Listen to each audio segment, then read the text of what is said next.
யார் மீது யார் யாரோ புரிய வேண்டுமா நீ சொல்.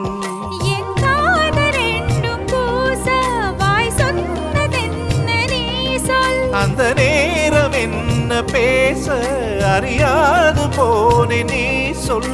ஒரு பூவும் அறியாமல் தென் திருடிய ரகசியம் நீயே சொல். இனி என்ன நான் செய்ய இதழோரம் சொல்வாயா.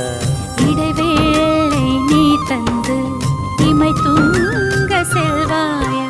தந்தன தந்தன தை மாசம் அது தந்தது உன்னத்தான்.